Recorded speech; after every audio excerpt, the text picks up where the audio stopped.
एक बार फिर से मौजूद हूँ मैं आपके साथ। और इस बार एक बहुत इंपॉर्टेंट टॉपिक है, साइंस एंड टेक का एक काफ़ी इंपॉर्टेंट टॉपिक है। आज हम वो डिस्कस करेंगे। तो चलिए स्टार्ट करते हैं। तो हमारा आज का टॉपिक है NexCAR19। ये क्या है? India's first indigenous CAR T cell therapy. और ये किसके ट्रीटमेंट के लिए? फॉर कैंसर के लिए। फ्रेंड्स, मैं ये थोड़ा टेक्निकल है, मैं आपको पूरा अच्छे से बताऊंगा, बस आपको अच्छे से ध्यान देना, सुनना है, बाकी समझाने की गारंटी मेरी है। ठीक है। तो इंडिया ने सबसे पहले अपना जो इंडिजिनस एक थेरेपी डेवलप की है, उसका नाम क्या है? NexCAR19। ठीक है। और इसको कार टी सेल थेरेपी बोलते हैं। अब ये मैं पूरा बताऊंगा कि कार टी सेल थेरेपी क्या है और ये काम कैसे करता है। ठीक है। तो इससे पहले थोड़ा सा बैकग्राउंड जान लेते हैं। तो अक्टूबर 2023 में जो इंडिया का ड्रग रेगुलेटर है, इंडिया का ड्रग रेगुलेटर कौन है? Central drugs standard control organisation, CDSCO। ठीक है। तो इसने अप्रूव कर दिया NexCAR19 को कि यहाँ it would be India's first indigenously develop CAR T cell therapy. ठीक है। उसके बाद फिर अप्रैल में क्या हुआ? मार्च अप्रैल में जो प्रेसिडेंट ऑफ इंडिया है द्रौपदी मुर्मू जी ने, उन्होंने फिर इसको लॉन्च किया, India's first home grown gene therapy for cancer developed by IIT Bombay and Tata memorial centre and immuno act. तो इन तीनों ने जॉइंटली मिलकर बनाया। किसने? IIT बॉम्बे ने, Tata memorial centre and immuno act ने। ठीक है फ्रेंड्स, ये इंपॉर्टेंट क्यों एग्जाम्स के लिए? क्योंकि ये काफ़ी बड़ी अचीवमेंट है इंडिया की, अगर मद्देनजर देखते हुए। क्योंकि आपको पता है कि कैंसर का ट्रीटमेंट वैसे ही कितना डिफिकल्ट है, और ये इतना कॉस्टली भी है, अब्रॉड जाना पड़ता है और उसका बहुत ही ज़्यादा खर्चा है। तो ये गरीब लोग तो बिल्कुल अफोर्ड ही नहीं कर सकते इस कैंसर के ट्रीटमेंट को। तो इंडिया ने एक साइंस एंड टेक की फील्ड में एक नया ये इन्वेंशन है, एक डेवलपमेंट है जो कि काफ़ी इंपॉर्टेंट है। तो इसलिए मैं उसको डिस्कस कर रहा हूँ। ठीक है। और NexCAR19 it has become the world's most affordable CAR T cell therapy and it puts India firmly on the global map of advance cell and gene therapy. ठीक है। अब फ्रेंड्स, हम देखते हैं कि ये कार टी सेल थेरेपी काम कैसे करता है। ठीक है। तो car stands for chimeric antigen receptor. ठीक है। ये हमारे पास ये कार टी सेल थेरेपी है और टी सेल। ठीक है। अब देखते हैं कि हम ये काम कैसे करता है। तो फ्रेंड्स, मैं आपको बस पहले वैसे ही बता देता हूँ कि एग्जैक्टली क्या होता है। देखिए एग्जैक्टली होता क्या है कि हमारे बॉडी में जैसे WBC है, आपको पता है कि WBC है हमारे यहाँ, जो बॉडी में जितने भी अगर एंटीजेंस होते हैं या बाहर से कोई अननेसेसरी कोई इन्फेक्शंस होती है तो उनके खिलाफ हमारे WBC फाइट करता है। ठीक है। तो हमारे WBC में कौन से सेल्स होते हैं? टी सेल्स ऑलरेडी प्रेजेंट होते हैं। T cells are already present. ठीक है। अब फ्रेंड्स, होता क्या है कि जब ये टी सेल्स जो होते हैं, हमारे टी सेल्स हमारी बॉडी में इन्फेक्शन से जो डिजीज़ है उसके अगेंस्ट में फाइट करते हैं। लेकिन क्या होता है कि, और ये फाइट कैसे करते हैं? तो इन टी सेल्स के पास हमारा एक रिसेप्टर होता है। जैसे जैसे टी सेल्स ग्रोन अप होते हैं, इनके पास एक रिसेप्टर होता है। और रिसेप्टर से क्या होता है कि जो हमारी बॉडी में एंटीजेंस होते हैं, एंटीजेंस को डिटेक्ट करते हैं। ठीक है। जो रिसेप्टर होते हैं एंटीजेंस डिटेक्ट करते हैं और उसके बाद फिर ये जो टी सेल्स है ये किल करते हैं उन सेल्स को। ठीक है। या फिर बैक्टीरियाज को, या जो भी इन्फेक्शंस होते हैं, ऐसे सेल्स जो हमारे कैंसरस हो जाते हैं या इन्फेक्शियस सेल्स हैं, उनको फिर ये टी सेल्स फाइट करते हैं। लेकिन फ्रेंड्स, जो कैंसर के जो सेल्स होते हैं, जो कैंसरस सेल्स होते हैं, वो उनमें एक ऐसी एबिलिटी होती है कि वो जो ये रिसेप्टर है उन रिसेप्टर से बच जाते हैं, जो टी सेल्स के रिसेप्टर से बच जाते हैं। ठीक है। यानी ये जो हमारे रिसेप्टर है वो काम नहीं कर पाते टी सेल्स के, और इस वजह से जो वो बच जाते हैं तो फिर हमारी बॉडी में जो भी इलनेस होती है, डिजीज़ होती है, वो उनको फाइट नहीं कर पाते हैं। तो अब इन टी सेल्स को हमें और इफेक्टिव बनाने के लिए, ताकि और ज़्यादा इफेक्टिव हो, उसके लिए हमें क्या करना पड़ेगा? इन टी सेल्स को हमें है ना जेनेटिकली मॉडिफाई करना पड़ेगा, ताकि जो इनका रिसेप्टर्स है इनको काफ़ी एडवांस बनाए जाए, और ताकि जिससे जो हमारे ये जो सेल्स होते हैं हमारी बॉडी में, अनवांटेड सेल्स होती है, इन्फेक्शियस सेल्स होते हैं या फिर कैंसरस सेल्स होते हैं, उनको फिर ये, ताकि रिसेप्टर उनको अच्छे से काम कर सके, उनको फाइंड आउट कर सके और उनको किल कर सके। ठीक है। तो आई होप आपको ये समझ में आया होगा कि बेसिकली टी सेल्स ये थेरेपी कैसे काम करेगी। तो हमारी बॉडी में जो टी सेल्स हैं उनके रिसेप्टर इतने अच्छे से काम नहीं कर पाते कैंसर सेल्स के लिए, तो उनको फिर बाहर निकाल के जेनेटिकली मॉडिफाई करना पड़ेगा। जेनेटिकली मॉडिफाई करके फिर बॉडी में फिर इनको डालेंगे, जिसको ट्रांसफ्यूज़न बोलते हैं। उसके बाद फिर ये जो हमारी बॉडी में जो कैंसर सेल्स हैं उनको फिर ये किल करेंगे। ठीक है। तो इसका प्रोसेस कैसे होता है एक बार आप देख लीजिए, मैंने वैसे बता दिया है, अब देखते हैं इसको। तो जो हमारे हेल्थ केयर प्रोवाइडर्स होते हैं वो क्या करते हैं, हमारे ब्लड से टी सेल्स कलेक्ट कर लिया उन्होंने सबसे पहले। ठीक है। अब इन टी सेल्स कलेक्ट करने के बाद इन टी सेल्स को क्या करेंगे? The T cells are separated and removed blood से।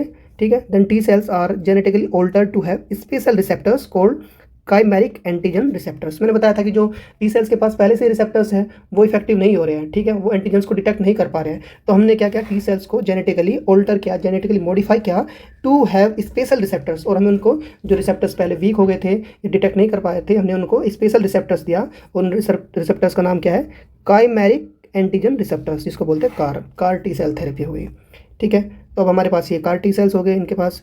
और फिर उसके बाद जो ये हमारे रिसेप्टर्स जो कार वाले टी सेल्स से ग्रोन है उनको बहुत ज़्यादा मल्टीप्लाई कर लिया जाता है कि ताकि बहुत ज़्यादा वो कार टी सेल्स डेवलप हो जाए। और उसके बाद फिर जो पेशेंट होता है, पेशेंट के ब्लड में फिर ट्रांसफ्यूज़न कर दिया जाता है, ठीक है।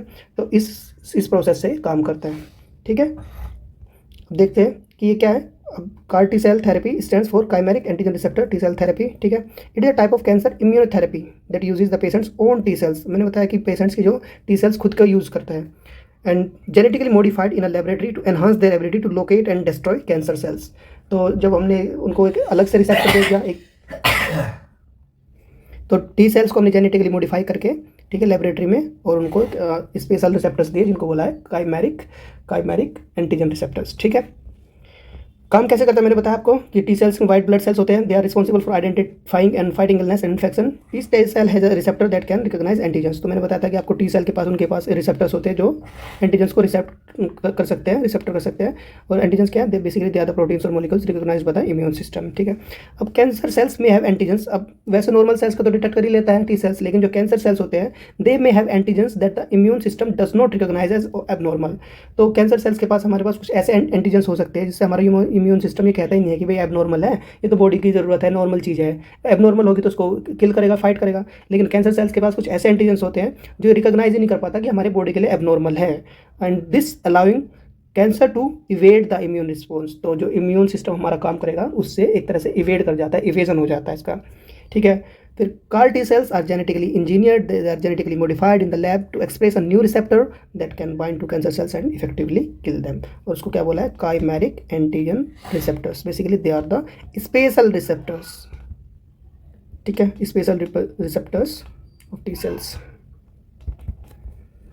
प्रोसेस क्या होता है थेरेपी में, प्रोसेस क्या होता है, प्रोसेस बता दिया मैंने आपको कि सबसे पहले ब्लड लिया जाएगा, ठीक है, पेशेंट्स के आर्म से ब्लड लिया जाएगा, उसके बाद टी सेल सेपरेट कर लिए जाएंगे, ठीक है। उस प्रोसेस को क्या बोलते हैं, एफेरेसिस एक मशीन है, उससे टी सेल्स को सेपरेट कर लिया जाएगा। उसके बाद फिर उनको लेबोरेटरी में जेनेटिकली मॉडिफाई किया जाएगा, ठीक है, and then they will be allowed to multiply and grow. उसके बाद क्या होगा, इन्फ्यूज़न होगा बॉडी में, infusion car T cells in the body. Once enough car T cells are prepared, they are injected back into the patient's arm, ठीक है। अब इसके लिए कहा है कि उन्होंने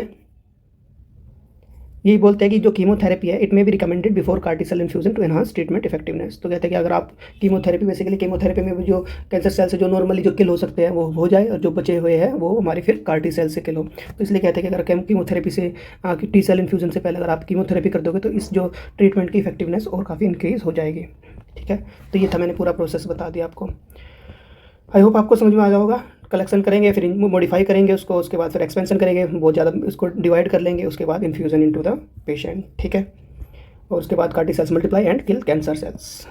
अब देखते हैं कि हम इसके ना और दूसरे जो हमारे पहले के ट्रीटमेंट्स हैं, हमारे पहले के ट्रीटमेंट कौन कौन से हैं, जिसमें कीमोथेरेपी है, ठीक है, रेडिएशन है और सर्जरी है। इनसे कैसे ये और ज़्यादा एडवांटेज है इन जो हमारे पहले से प्रोसेस है इनसे। तो इसका है सबसे पहले प्रिसीजन टारगेटिंग।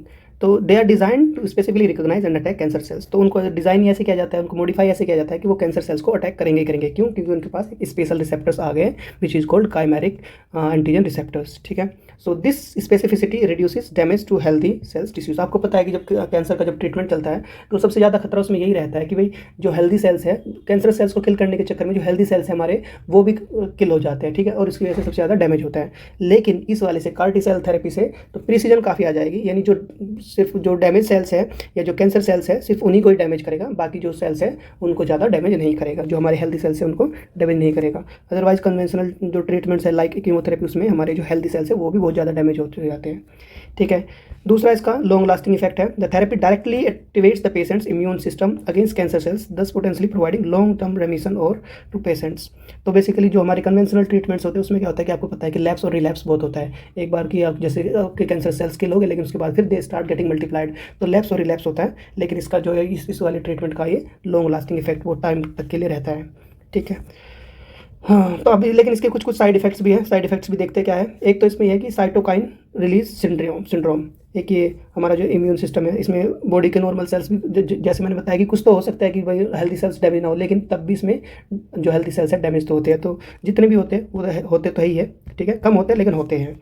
न्यूरोलॉजिकल सिम्टम्स होते हैं, जैसे सीवियर कन्फ्यूजन वाली स्टेट हो जाएगी आपकी, सीजर्स आ जाएंगे या फिर स्पीच इम्पेयरमेंट भी हो सकता है, ठीक है। और सबसे बड़ी बात है कि जब हम बोलते तो है कि भाई ये टी सेल्स हमने प्रिपेयर कर लिया, लेकिन ये एक बहुत ही कॉम्प्लेक्स प्रोसेस है और अभी भी मतलब जो इसका खर्चा है बहुत कंसिडरेबल कॉस्ट है, अभी भी बहुत ज़्यादा खर्चा आ सकता है। आप देखो कि जैसे अगर आप बाहर ट्रीटमेंट कराने जाओगे तो आपको मान लो कि करोड़ों का खर्चा है, लेकिन इस कार टी सेल से आपका जो खर्चा है एटलीस्ट 1/10 हो जाता है। और 1/10 में भी आप देख लीजिए कि अभी भी इसका कार टी सेल जो डेवलप करने का है at least about 40 lakh in India इतना लग जाता है, ठीक है। And also it requires skill, technical and human resources for administration, ठीक है। तो ये था दोस्तों हमारा कार्टी सेल थेरेपी, जो हमारे इंडिजेंसली डेवलप्ड ये थेरेपी है, ये काफ़ी इंपॉर्टेंट है और ये काफ़ी एक अच्छा स्टेप है, जो कि हम पहले तो हम सोच भी नहीं पाते थे कि कैंसर का कोई ट्रीटमेंट है हमें जो कोई अफोर्ड कर सकता था, बाहर कंट्री में वही करता था। लेकिन अब ये है कि इंडिजिनसली डेवलप भी हो गई है, तो अभी जो खर्चा रिड्यूस हो 1/10 हो गया है। और आई होप कि आगे भी ऐसी टेक्नोलॉजीज आएगी जिससे जो ये हमारा कैंसर का ट्रीटमेंट है वो काफ़ी सस्ता हो जाएगा, और जो गरीब लोग हैं जो अफोर्ड नहीं कर सकते वो भी इसको अफोर्ड कर पाएंगे और बहुत सी जानें बचेगी। तो आई होप आपको ये समझ में आया होगा। मैंने काफ़ी सिंपल टर्म्स में इसको समझाने की कोशिश की है। अगर अभी आपको कोई कन्फ्यूज़न है तो आप कमेंट सेक्शन में कमेंट करके पूछ सकते हैं। Thank you.